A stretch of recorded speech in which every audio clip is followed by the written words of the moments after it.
Shalom, que a paz do Eterno esteja sobre cada um de nós. No vídeo de hoje vamos estar falando sobre as aparições de Jesus no Antigo Testamento. Nós vamos ver que aquele anjo que aparece para Manoá, pai de Sansão, quando Manoá pergunta o nome do anjo para fazer um sacrifício, o anjo diz: sacrifício para mim não, sacrifício só para Deus. Mas por que perguntas o meu nome, já que é maravilhoso? E esse maravilhoso nos arremete a Isaías 9,6. Um menino nos nasceu, um filho se nos deu, e o principado estará sobre os seus ombros, e o seu nome será Maravilhoso, Conselheiro, Deus Forte, Pai da Eternidade, Príncipe da Paz. Então, aquele anjo que apareceu para Manoá era o Senhor Jesus. Assim como aquele anjo que apareceu para Moisés na sarça, onde o anjo diz: tira a sandália dos teus pés, porque a terra em que você está pisando é terra santa. Como também aquele anjo que aparece para Josué no capítulo 5, que diz as mesmas palavras do anjo da sarça para Josué: tira a sandália dos teus pés, porque a terra em que você está pisando é terra santa. O interessante é que Josué se prostra aos pés daquele anjo e o anjo aceita. Já no livro do Apocalipse, quando João vai se prostrar diante do anjo, o anjo não aceita. O anjo diz: não faça tal, eu sou conservo teu e dos teus irmãos, adora a Deus. Então, essas são algumas das aparições do Senhor Jesus no Antigo Testamento. Mas eu preciso que você entenda quem é o Deus Criador. O Deus da Bíblia, o Deus de Abraão, de Isaac e Jacó, o Deus que amou o mundo de tal maneira que deu o seu Filho unigênito para que todo aquele que nele crê não pereça, mas tenha vida eterna. Então, Deus é Espírito, irmãos. O Pai é Espírito. Ninguém nunca viu Deus, nem pode ver Ele.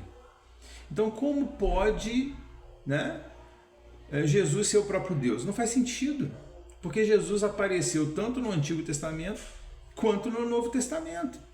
Então eu preciso que você entenda isso, porque hoje os irmãos, eles vão à igreja, mas eles não entendem quem é o Deus da Bíblia, quem é o Todo-Poderoso, o único chamado na Bíblia de El Shaddai. El vem de Elohim. Elohim são atributos de poder a um ser. Mas o Shaddai, que é o Todo-Poderoso, é só Ele, só o Pai. Então, olha o que diz aqui em João capítulo 1, versículo 18. Ninguém jamais viu a Deus. O Filho unigênito que está no seio do Pai, esse o deu a conhecer. Então, ninguém jamais viu a Deus. Por quê? Porque em 1 Timóteo 1, versículo 17 diz assim: ora, ao Rei dos séculos, imortal, invisível, ao único Deus. E o mesmo Timóteo, 1 Timóteo, capítulo 6 agora, versículo 16. Aquele que tem ele só a imortalidade e habita na luz inacessível, ou seja, o lugar onde ninguém tem acesso, a quem nenhum dos homens viu, nem pode ver. Então não pode estar falando de Jesus aqui. Está falando de um Deus imortal, todo-poderoso, invisível, porque ele é Espírito. Por isso que o Pai é Espírito, e ele procura os verdadeiros adoradores, são aqueles que o adoram em espírito e em verdade. Como você adora o Pai em espírito? Hoje o Pai habita em nós através do seu Espírito, do Espírito Santo de Deus.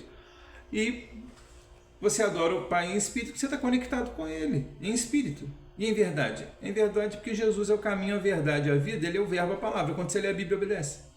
Então, olha o que diz aqui em João 6, versículo 46. Não que alguém tenha visto o Pai, senão aquele que é vindo de Deus. 1 João 4,12. Ninguém jamais viu a Deus, e nós amamos uns aos outros, Deus permanece em nós, e o seu amor é em nós aperfeiçoado. Então, não pode a Bíblia se contradizer. Se a Bíblia está dizendo que Jesus foi visto tanto no Antigo Testamento quanto no Novo Testamento, então Jesus é uma pessoa, Deus, o Pai, é outra pessoa. Não faz sentido essa doutrina maluca aí, que Deus é formado por três pessoas, Deus Pai, Deus Filho, Deus Espírito Santo, onde essas três pessoas formam um único Deus, onde os três são onisciente, onipresente, coexistente, sempre existiram na eternidade. Não é, irmão, é verdade. Deus é um só, é o Pai. Jesus é o Filho de Deus, nosso Rei, nosso Senhor. Devemos nos prostrar diante de Jesus, adorá-lo? Sim. Diz na carta aos Hebreus: aos anjos de Deus o adorem. Foi dado a Jesus toda a autoridade nos céus e na terra. Eu sei disso. Ele é o nosso Rei, nosso Senhor. mas ele não é o nosso Deus. Quando eu falo nosso Deus, é o Criador, o Pai. Não é, ele é nosso irmão. Por isso que 1 Coríntios 15 vai dizer que todas as coisas foram postas por debaixo dos pés do Senhor Jesus, mas quando diz que todas as coisas foram submetidas a ele, isso não inclui o próprio Deus que todas as coisas sujeitou e que no final Jesus vai entregar todo o reino ao Pai. Então o próprio Jesus, irmão, várias vezes disse: eu subo para o Pai porque o Pai é maior do que eu. Eu subo para o meu Pai e vosso Pai, meu Deus e vosso Deus. Jesus também tem um Deus, né? Jesus disse em Apocalipse 3,14: eu sou o princípio da criação de Deus. Lá em Colossenses 1, o apóstolo Paulo confirma isso, que Jesus é o primogênito de toda a criação, o primeiro ser criado de toda a criação. Então a Bíblia diz uma coisa, mas a teologia e os pastores aí dizem outra.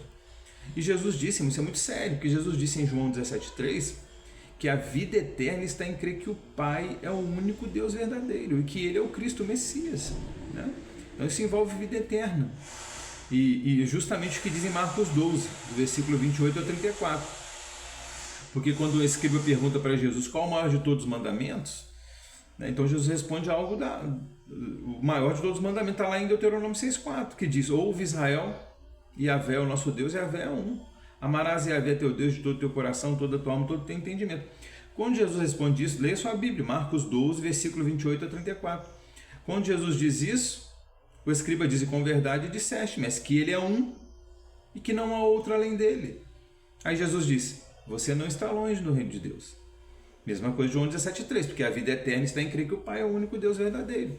Então, vamos lá, vou tentar te ajudar a entender quem é Deus, o Criador, tá bom? No Salmo 139, versículo 7 em diante, diz assim: para onde me irei do teu Espírito? Então o Espírito é dele, tá bom? O Espírito Santo é o Espírito Santo de Deus, não é uma pessoa. Então nós fizemos um vídeo, né? Espírito Santo, poder de Deus. Assista. Eu vou botar no final desse vídeo aqui, você assista. Você vai ter um entendimento completo sobre esse assunto. Então, no Salmo 139, versículo 7 em diante, diz assim: para onde me irei do teu Espírito? Para onde fugirei da tua face? Se eu subo ao céu, lá tu estás. Se eu desço aqui na terra, tu estás. Se eu vou até a extremidade do mar, até ali tua destra me guiará. Se eu fizer minha cama no inferno ou no abismo, ali também tu estás. Então Deus está em todos os lugares ao mesmo tempo, através do Espírito dele. Por isso que o Espírito de Deus pairava sobre a face das águas. Porque esse mundo aqui era sem forma e vazio, mas o Espírito de Deus já estava aqui. Amém? Então, quando você vai para Jeremias 23, versículo 23 e 24, Deus diz para Jeremias assim: esconder-se-ia alguém em esconderijo de modo que eu não o veja? Porventura não encho eu os céus e a terra? A mesma coisa do Salmo 139, versículo 7. Agora Jeremias 23, versículo 23 e 24. Deus está dizendo que não tem como se esconder dele, porque ele enche os céus e a terra. Ele enche os céus e a terra. E para completar, para você entender quem é Deus, o Pai, o Todo-Poderoso, Atos 17, Atos dos Apóstolos, capítulo 17, versículo 24 a 28, o apóstolo Paulo diz: o Deus que fez o mundo e tudo que nele há, sendo Senhor do céu e da terra, não habita em templo feito por mãos de homens. Por quê? Porque Deus já habita em nós através do seu Santo Espírito. Aí Paulo vai dizer algo interessante no versículo 27 e 28. Atos 17, versículo 27 e 28. Paulo diz que tateando com as mãos, você não consegue encontrar Deus. Por quê? Porque ele é Espírito, ninguém nunca viu Deus, nem pode vê-lo. Mas Paulo vai dizer algo interessante, que tateando você não consegue encontrá-lo, mas ele não está longe de cada um de nós. Por que ele não está longe de cada um de nós? Porque nele vivemos, nele nos movemos e nele existimos. Então, por isso que diz no Salmo 139, versículo 7 em diante: se eu subo ao céu, lá tu estás. Se eu desço aqui na terra, tu estás. Se eu faço a minha cama no abismo, no inferno, lá também tu estás. Se eu vou até a extremidade do mar, até ali tua destra me guiará. Aí em Jeremias 23, versículo 23 e 24, Deus pergunta a Jeremias: Jeremias, esconder-se-ia alguém esconderijo de modo que eu não o veja? Porventura não encho eu os céus e a terra? Então Deus enche os céus e a terra. E aqui em Atos 17, versículo 24 a 28, Paulo está dizendo que tateando você não consegue encontrar Deus, mas ele não está longe de cada um de nós, porque nele vivemos, nele nos movemos e nele existimos. Então nós estamos dentro de Deus. Você precisa entender quem é o Deus da Bíblia, o Deus criador, o Deus de Abraão, de Isaac e Jacó, não esse Deus criado pela religião. E é isso que eu quero que você entenda. Esse livro aqui, ó, Revelando Mistérios da Bíblia, vai te ajudar a entender a Bíblia de Gênesis ao Apocalipse. E ele se aprofunda nesse assunto de quem é o Deus verdadeiro, o Deus Todo-Poderoso, quem é o nosso Rei, nosso Senhor Jesus Cristo, e o Espírito Santo de Deus, né? O próprio Jesus disse em Mateus 10:20, o Espírito do vosso Pai falará através de vós. E quando ele diz que enviar o outro Consolador, leia sua Bíblia, João 15:26. Mas quando vier o Consolador, que eu da parte do Pai vos hei de enviar, aquele Espírito da verdade que procede do Pai, ele testificará de mim. Então é importante você assistir, termine de assistir esse vídeo, assista o nosso vídeo, Espírito Santo, Poder de Deus. Vai abrir, irmão, seu entendimento de uma forma, você vai ter um conhecimento muito grande da palavra de Deus.